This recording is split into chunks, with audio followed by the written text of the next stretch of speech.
yesterday, your assignment was to look at this good example of a press release, which is an argument to help us to let other people know that Subclaim 1, bacteria from the fecal transplant, can fill up the space in the gut, limiting the food and space for invading harmful bacteria. So this press release is helping to support that subclaim. So what I wanted you to do was to find some specific things that are in the rubric, because every time you write a good argument, you will have these specific things.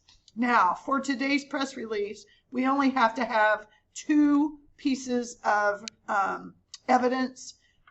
When you write your arguments later, excuse me, when we get down the road and you write arguments for other things, you can have more than 2 pieces of evidence. But for this short press release, since it's one subclaim, at this point, you just have to have 2 pieces of evidence. So let's take a look real quick, excuse me, at the question. So the first thing said, highlight the restated question in yellow. So if I go back up and look at my question right here, how can fecal transplants cure patients infected with harmful bacteria? And this press release starts with, a fecal transplant can work to cure a patient infected with a very harmful bacteria. That is using the question right here in your answer. So that's why we highlighted that in yellow. So right now I can look to get a 3. I have to have both the question in the answer and the subclaim. So if we look back at the questions, it says restate the subclaim. Looking at it, we're going to highlight the restated subclaim in blue. So here's the subclaim. Bacteria from the fecal transplant, and look, it's right here. Bacteria from the fecal transplant can fill up the space in the gut. It's word for word right there. So when you write your press release, when you do your argument, you're going to do that same thing. You're going to restate that subclaim. So this person right now has the perfect score right here. They have a 3 on this first part. If we take a look at the next part of the questions, it says list 3 places where they got the evidence. So again, you're needing to make sure that you have evidence in your press release. So if we look back at the evidence, we have human microbiome article. So there's 1. We have patient 23's case study, which came from week 9. So this was the fecal transplant. So that's evidence 2. And we also have the salmonella experiment with the mice. So if we look back at those 3 pieces of evidence, those are listed right there.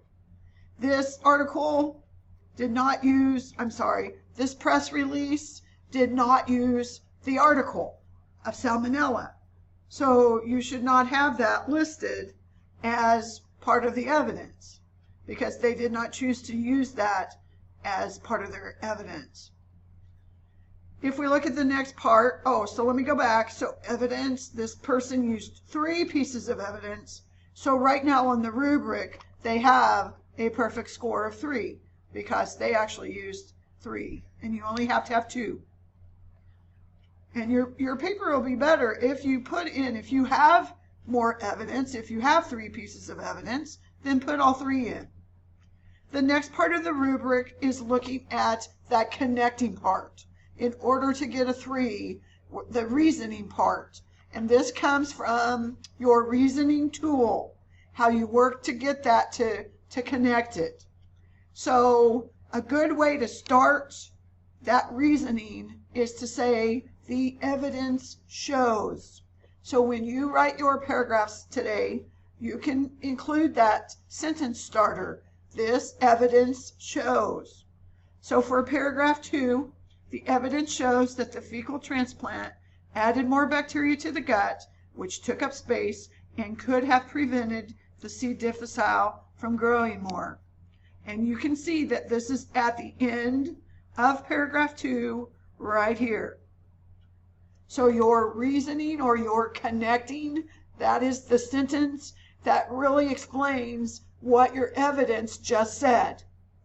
So you're kind of connecting it, not kind of, but you are.